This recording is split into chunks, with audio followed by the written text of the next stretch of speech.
What are the best staple Yu-Gi-Oh cards in the game right now? Today, big dog, not only will I be going over some of the most commonly played Yu-Gi-Oh cards and rating them if they're main deck worthy, all the way down to staple that divorce paper together. I'll also be giving you detailed information why these cards are powerful, and if you stick around long enough, I'll be able to tell you why these cards are even in the rating. Let's jump on in.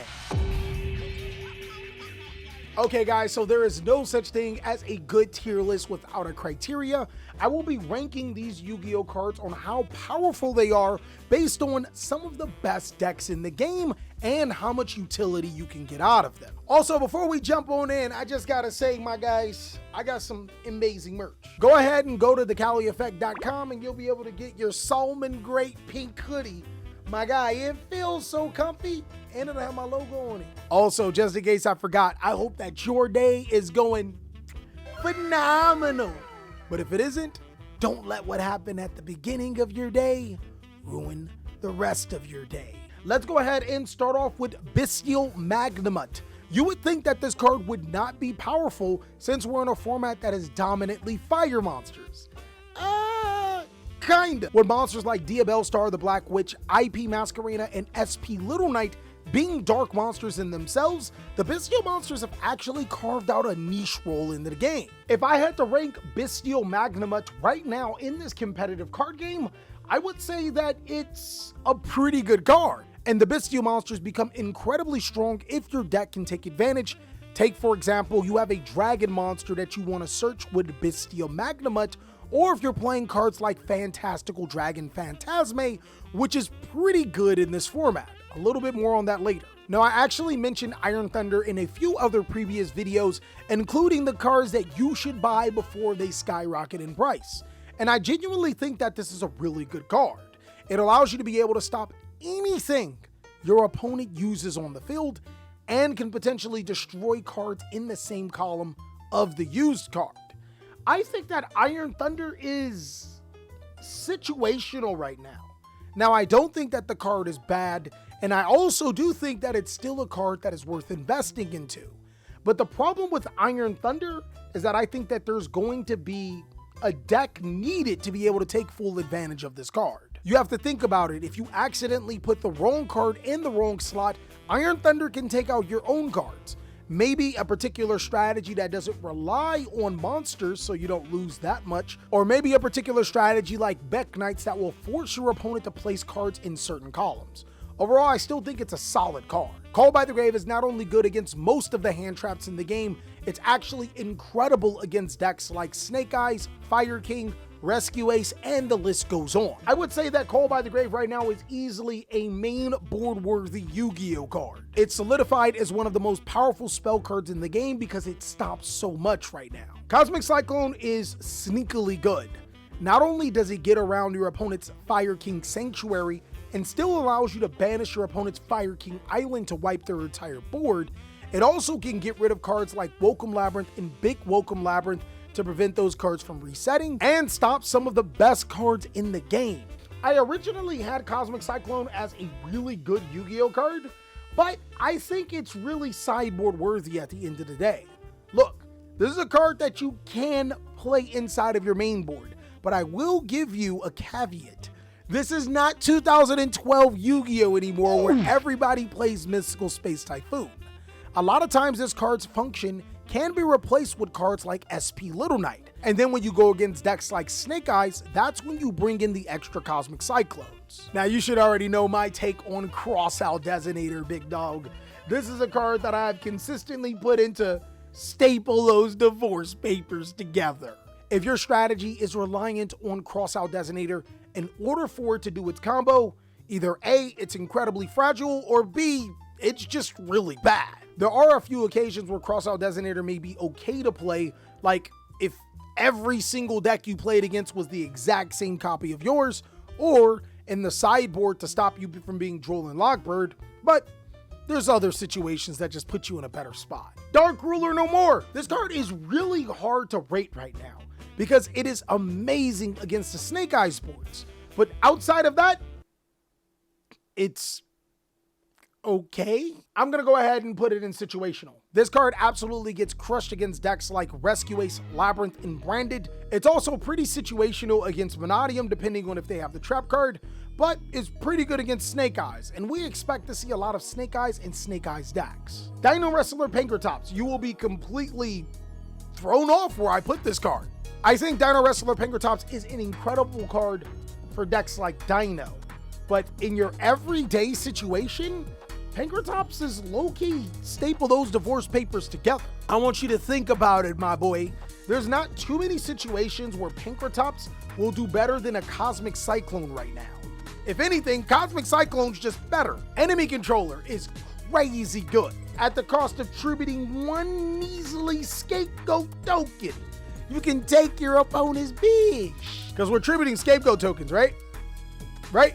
In all seriousness, the hidden effect of Enemy Controller allows you to be able to dodge targeting effects like Infinite Impermanence. I think this card's versatility is on par to Book of Moon back in the heydays when we was teens. Enemy Controller is simply just a good card. Monsters are fairly expendable in comparison to their effects these days. This time around, being able to get rid of your monster to dodge an effect and potentially force your opponent to use another disruption is crazy. I also think that Evenly Matched is a really good Yu-Gi-Oh card right now. There aren't a ton of spell and trap negation boards being made. Evenly Matched can solo a lot of Yu-Gi-Oh strategies and prevent them from recovering. I would also put Forbidden Droplets in the good card range. It's incredibly good for being able to deal with boards, and there's no better duo in Yu-Gi-Oh than Droplet and Evenly.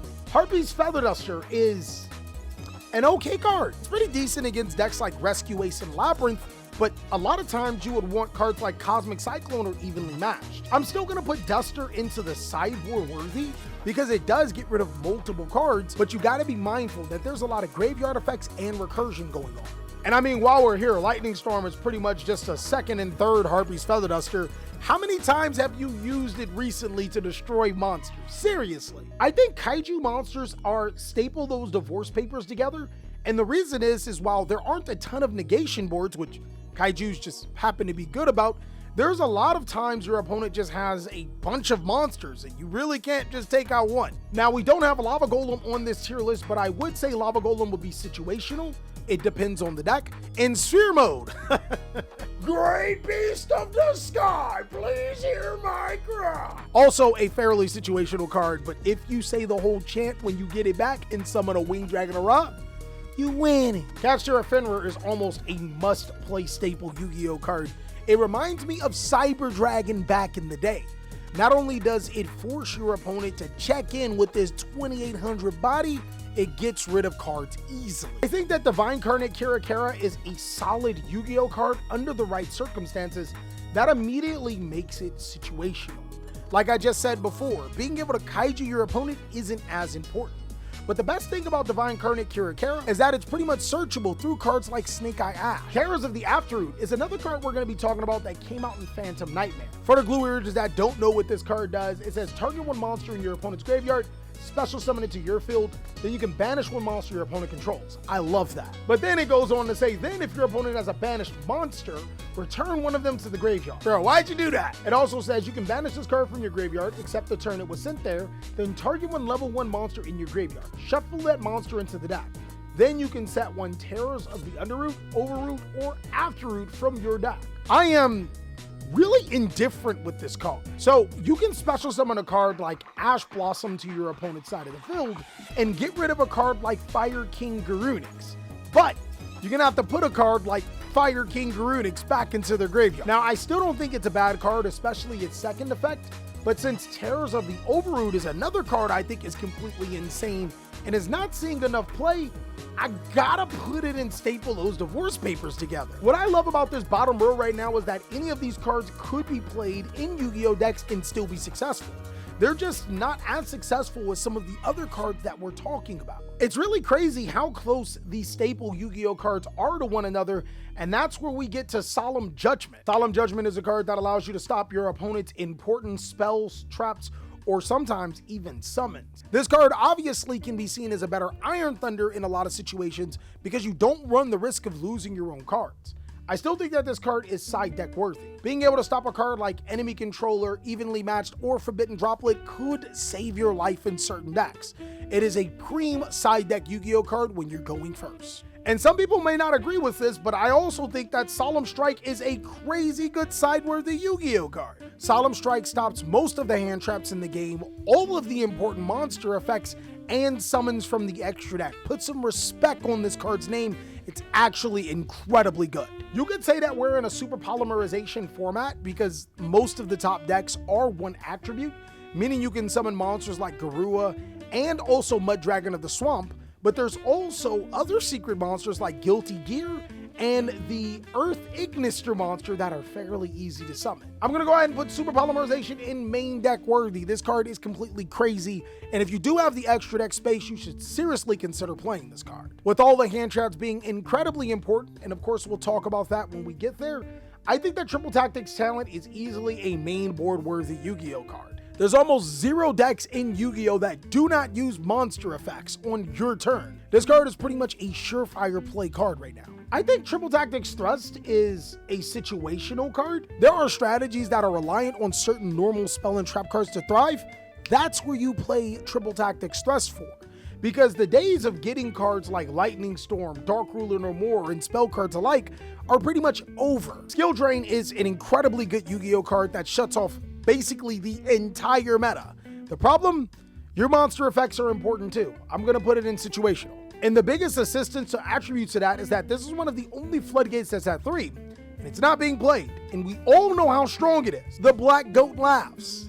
Obviously, since I'm the Black Goat that's laughing, I am a main worthy in every single one of you guys' phones, desktop computers, or whatever you're watching me on. Keep me on your phones, watch those ads, and watch every single video. Let's get those views up again. But the Black Goat laughs as a trap card, I'm gonna say situation. I wouldn't say that this card is necessarily bad, but it's really good in decks like Labyrinth. And one of the biggest problems with this particular card is that you can declare a card name and then your opponent just summons another one. Like, what you gonna do when they just summon a different card? Mutamorphosis is a card that tributes off your special summon monster, your hard-earned fusion or synchro, to summon a monster from your deck. It's like backwards metamorphosis. It staples those divorce papers together. You know it's rough when the best strategy to take advantage of this card, being Runic, is not playing this card. Anti-Spell Fragrance is 100% one of those great sideboard worthy cards. If you have this card already face up, cards like Droplets, Enemy Controller, Tactics, Super Poly, Cold Buy become almost useless. Now you may be pretty surprised where I put Soul Release, a card that banishes 5 cards out of the graveyard. I think it's situational. The problem with Soul Release is that it does get rid of 5 cards, but it doesn't do it fast enough. And now that we have the staples out of the way, let's talk about the hand traps too, because they technically are staples. The hand traps will be going by the exact same scale, and let's start off with Vados, the Eruption Dragon. This card was used to be able to stop your opponent's filled spell effects. Just play Cosmic Cyclone, bro. Unless you're getting rid of Fire King Island, which they have so many ways to protect it, you're giving them a monster to make SP Little Knight?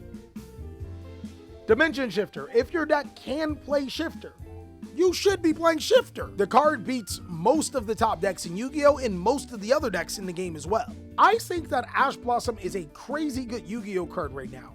Its potential has only exploded until you go against fire decks. With that being said, I think Ash Blossom and Joy Spring is not a main worthy card. I think it's just a good card. It's going to take a little while to accept this, but I think you can get away with not playing Ash Blossom and Joyous Spring because of how many players are dominantly playing fire and then summon Hida to take your Ash to continue on with their combo. It feels really bad. But if you decided to main board Ash Blossom, I don't see a problem with that either. Now, if you were asking me what's a better replacement to Soul Release, it's easily the Crow. The Crow can be activated during any point in time, can be activated multiple times, can banish cards permanently. Oh, and it just so happens to not be a fire card. It's dark. I think DD Crow is a main board-worthy Yu-Gi-Oh card. There's a plethora of cards like Promethean Princess, Fire King Garunix. Then there's cards like IP Masquerade that fire decks like to summon consistently, but it doesn't stop there.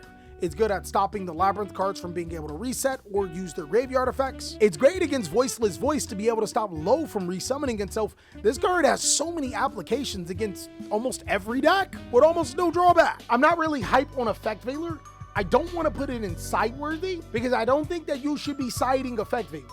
But to be honest, it's not a great call. Nah, who am I kidding? I think Effect Veiler is at least sideworthy, and it's because of cards like Snake Eyes Popular. Using Effect Veiler on monsters like Snake Eyes Popular or Snake Eyes Ash is just as incredible as using Infinite Impermanence. The only difference is that Infinite Impermanence isn't going to punish you with a triple tactics talent, so we're going to put that in main worthy. Also, Infinite Impermanence is a great card to draw for your 6 because it does act as a form of interruption. And as you can see, the tier list is getting a little bit clogged, so let's go ahead and fix that. That is a lot better. The Ravis is not just good in Voiceless Voice. It stops all types of targeting. I think if your deck loses to targeting, you should strongly consider this.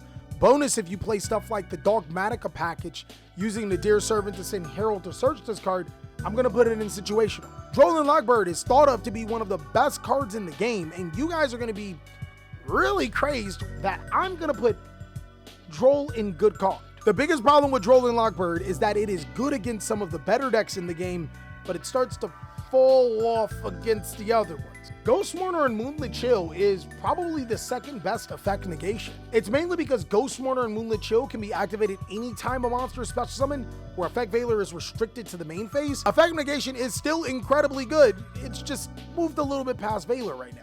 Fantastical Dragon Phantasme not only prevents targeting, it also allows you to draw cards, and everybody summoning Mad Link monsters? Say what?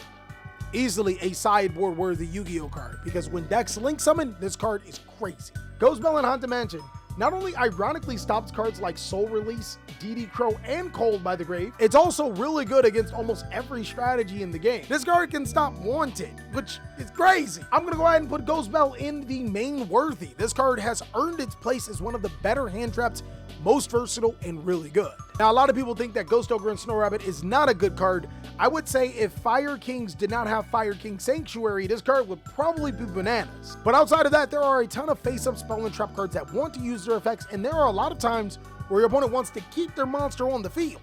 I'm gonna put Ghost Ogre in situational.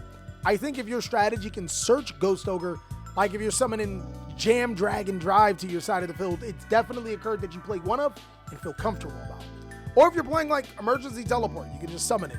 It has a field effect. It can use this effect on the field. So the thing about Nibiru is that it's good when players don't expect it or against bad players. But then there are situations in decks when players must play into Nibiru, and right now there's a ton of decks that play into Nibiru. I think this is a good card. Bro, when you smell what the rock is cooking, you see that he cooking. And that's all that I have for my staples tier list right now. I want to know what you guys think about these particular tiers. Go ahead and let me know down below if there's a particular staple Yu-Gi-Oh card that I missed, or if there's something that I got a little bit too high or too low. And of course, big dog, I'll catch you on the next one.